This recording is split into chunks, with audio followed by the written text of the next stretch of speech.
Welcome to the DVD Shelf Movie Reviews, where movies are celebrated, not incinerated. Well, it's Groundhog Day.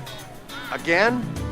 Bill Murray is Phil Connors, a disgruntled Pittsburgh-based weatherman who's assigned to cover the annual Groundhog Day ceremony in the small town of Punxsutawney, Pennsylvania. So he travels there with kind-hearted producer Rita Hanson, played by Andy McDowell, and schlubby cameraman Larry, played by Chris Elliott. But once they film their news segment, a severe blizzard prevents them from leaving town. Phil wakes up the next morning to discover that it's mysteriously Groundhog Day all over again. He has inexplicably found himself trapped in a continuous time loop where no matter where he goes or what he does, he wakes up every single morning in the same town and in the same bed. For Phil Connors, it's always February 2nd. It's always Groundhog Day. What? I'm your host, David Rose, and I'm here to present not just one of my all-time favorite Bill Murray movies, but one of my favorite comedies ever made, Groundhog Day. Co-written and directed by Murray's fellow Ghostbuster, the late Harold Ramis. In this episode, we'll explore Murray and Ramis' longtime comedic partnership that transcends way beyond Groundhog Day and Ghostbusters. Then we'll dive right into Groundhog Day, including its production, some of the fascinating ideas it brought to the table, and what makes it, for me, so endlessly rewatchable. Then I'll give the film's 15th anniversary Blu-ray release my final recommendation. Just be warned, the following review will be delving into spoilers, including the ending. Oh, let's not spoil it! So rise and shine, campers. It's Groundhog Day.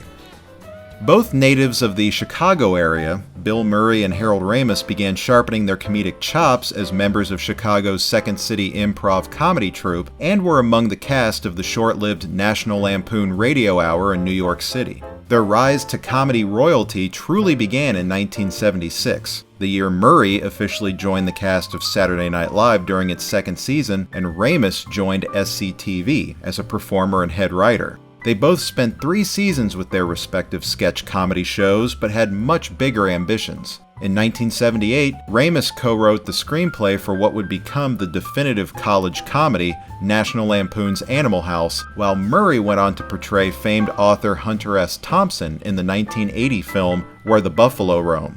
Murray's first true starring role, however, was in the hit summer camp comedy Meatballs in 1979, which was also co-written by Harold Ramis. Throughout the 80s, Murray and Ramis collaborated on 4 additional films, Caddyshack, Stripes, and the 2 Ghostbusters movies, all of which became box office smash hits.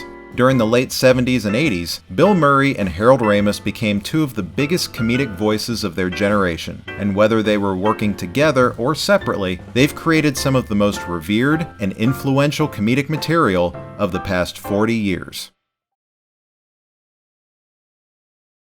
By the early 90s, Harold Ramis had already been involved in the screenwriting and/or directing of plenty of modern comedy classics like Animal House, Caddyshack, Stripes, National Lampoon's Vacation, and of course Ghostbusters, while Bill Murray had been recently seen in films like Scrooged, Ghostbusters 2, Quick Change, and What About Bob, making him a go-to actor when you need a hilarious leading man.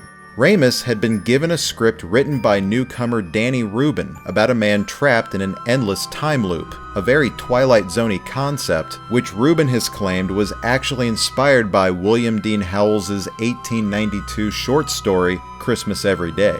Ramis loved the core concept, but much like with Dan Aykroyd's original treatment for Ghostbusters, Ramis rewrote the script and made a fair amount of his own changes that made the film iconic, and it would be tough to imagine it playing out any other way. The original idea was that Groundhog Day would begin with Phil already stuck in his time loop, and the audience would have to get caught up on what's been happening to him. Ramis made it to where we first get to know Phil, and then we watch as he enters the first day of the loop, which I believe was a wise choice. Much of the film's comedy in the first act comes from him slowly discovering what's happening, and how he comes to grips with the situation. Another idea that was thrown around, but eventually scrapped, was that the film was originally going to show how Phil was cursed with this time loop, explaining that perhaps a spell was cast on him by a bitter ex-girlfriend. But ultimately, I personally think one of the film's biggest strengths is that it doesn't go out of its way to fully explain the cause of this time loop, because that's just not the point of the story.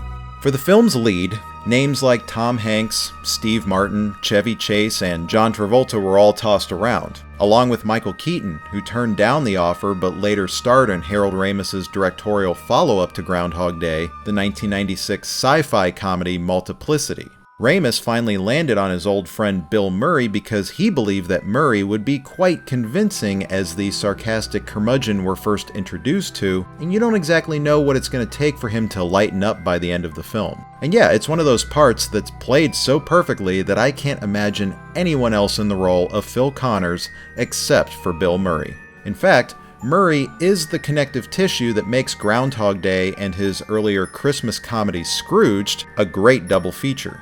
To me, Groundhog Day does share a common bond with Scrooged and the original Christmas Carol story in general, as they both feature spiteful misanthropists who are completely transformed by mysterious or supernatural time-altering occurrences. And while I absolutely love Murray's practically carefree and cartoonishly pretentious performance in Scrooged as TV executive Frank Cross, I think I prefer his portrayal of embittered meteorologist Phil Connors just a bit more. Mainly because of the two, Phil is the more grounded and relatable character. Sure, he's a smarmy, egotistical jerk, but not just because he's a rich sleazebag like Frank Cross. I mean, Phil can be downright cruel at times, but only Bill Murray can make that kind of cruelty genuinely funny, and his likability as an actor is what keeps the character endearing. In fact, it's almost easy to see yourself acting the same way Phil does at times if you were stuck in his situation, especially when he makes fun of Punxsutawney's Groundhog Day tradition.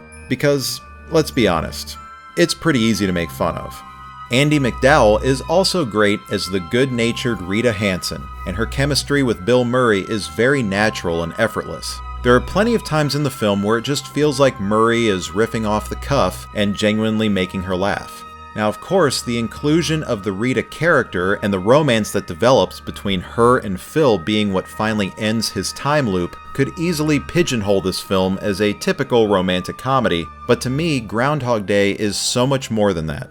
On the surface, the character of Rita does seem like she has pretty high standards when it comes to the men she dates, and that she may be a little high maintenance to the point where it almost feels a little ridiculous that Phil would change so much of his own personality just to win her over. But I think the movie does a great job at making that an actual story point.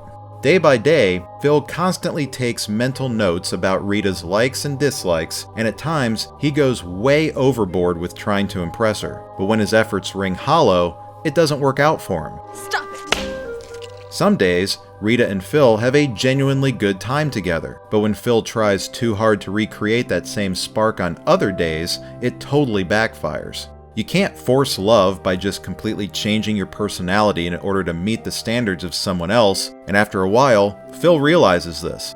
On certain days, he completely resents her, but of course, she has no idea why. The film also isn't really trying to make Rita's character Phil's ultimate prize, so to speak. Of course, they do end up together in the end, but it isn't until Phil becomes a much more open-minded and genuinely caring person like Rita is that the curse is finally broken. Phil begins his strange adventure doing what a lot of us would probably do at first. He uses the time loop for his own personal gain and lives a rather self-serving and excessive lifestyle as if there's literally no tomorrow. But he naturally grows tired of it after a while and then slowly evolves into wanting to use this time loop to constantly help others. He even tries to become the town's own personal Superman, rescuing as many people and trying to solve as many of their problems as he possibly can.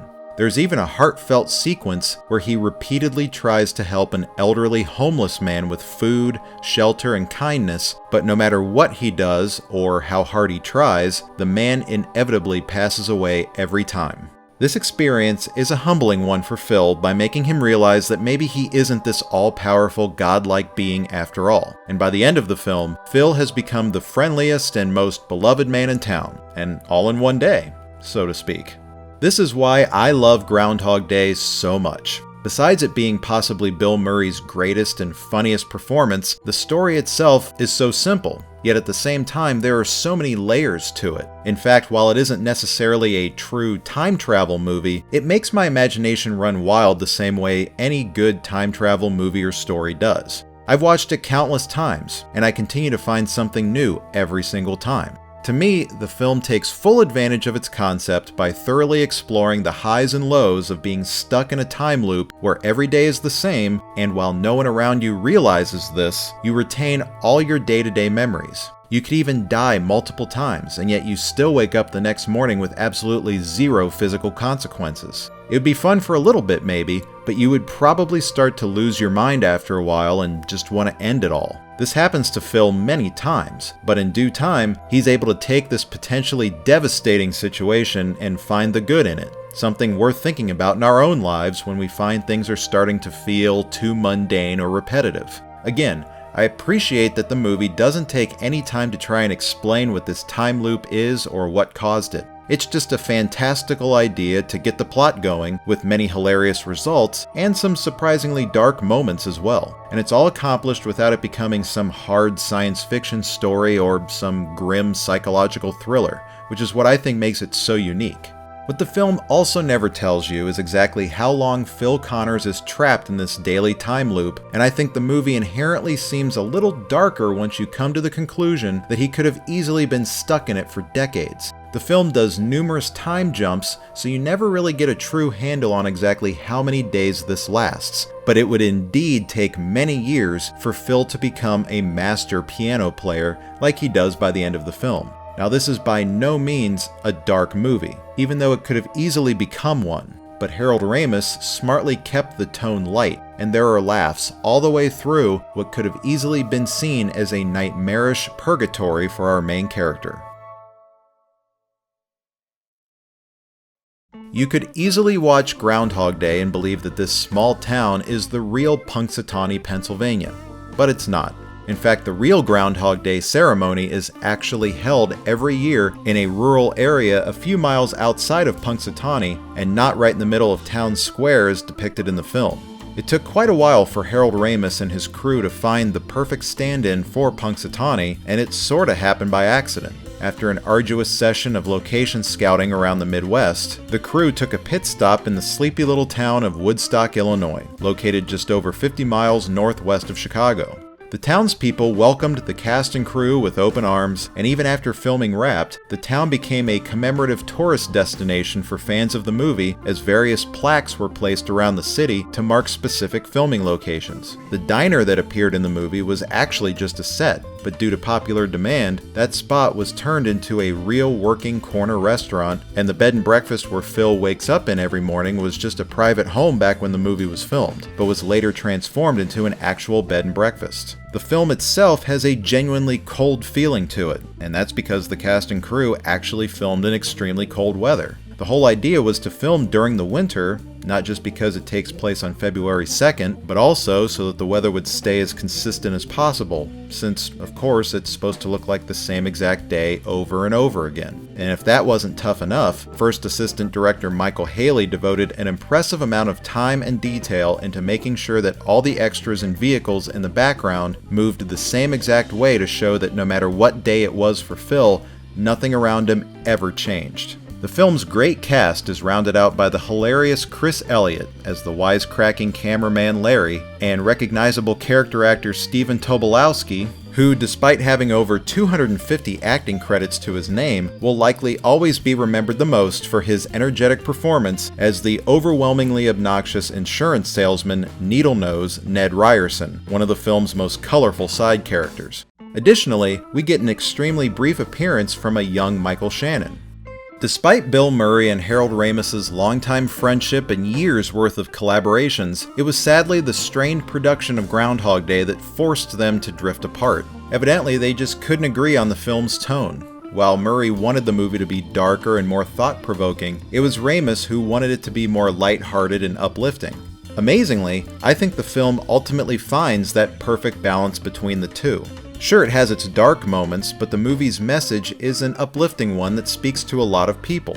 In the years since its production, Harold Ramis would say that he would receive endless fan letters from countless walks of life, from psychologists to philosophers to followers of many different religions, all claiming that they each got something different out of Groundhog Day. You don't hear that every day from one single movie. Hell, the film can even speak to anyone who's been in a rut and simply feels like their own lives can be summed up with the age-old phrase, same shit, different day. Because the film feels so confident in its tone, story, and performances, it's interesting, yet a little sad, that such a virtually perfect movie like Groundhog Day had so much on-set tension that it eventually broke up the longtime friendship between Bill Murray and Harold Ramis. The two didn't speak to each other for over 20 years, and it wasn't until shortly before Harold Ramis's untimely death in February of 2014 that he and Murray were finally able to bury the hatchet. So, here's the special edition Blu-ray for Groundhog Day, which was originally released in 2008 for the film's 15th anniversary. While the picture quality is less than perfect, it is definitely serviceable considering this release is nearly 10 years old now, and it's certainly the best the film has ever looked on home media. First up, the Blu-ray carries over the two bonus features from the original 2002 Special Edition DVD, the 24-minute interview featurette The Weight of Time, which discusses the production and legacy of the film, and the feature-length audio commentary with director Harold Ramis, which is a tad dry, but fans should get a kick out of it.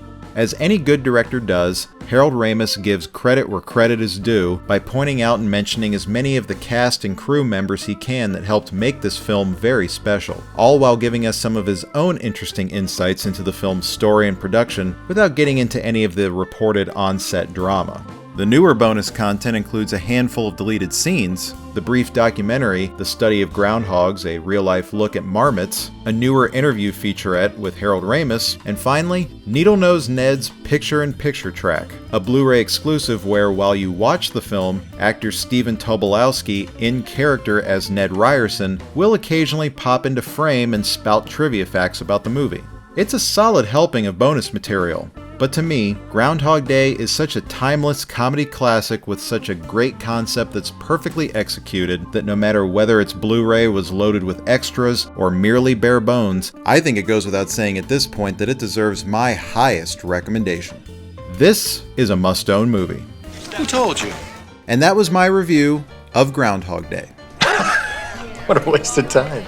Thanks for joining me today as I revisited one of my all-time favorite comedies. And if you'd like to own your own copy on Blu-ray or DVD, make sure to use the Amazon links below this video. And while you're down there, be sure to check out the various social media destinations for Happy Dragon Pictures so that you can receive all the latest DVD shelf updates. So, happy Groundhog Day, and I'll see you next time, but for now, this one's going back on the DVD shelf.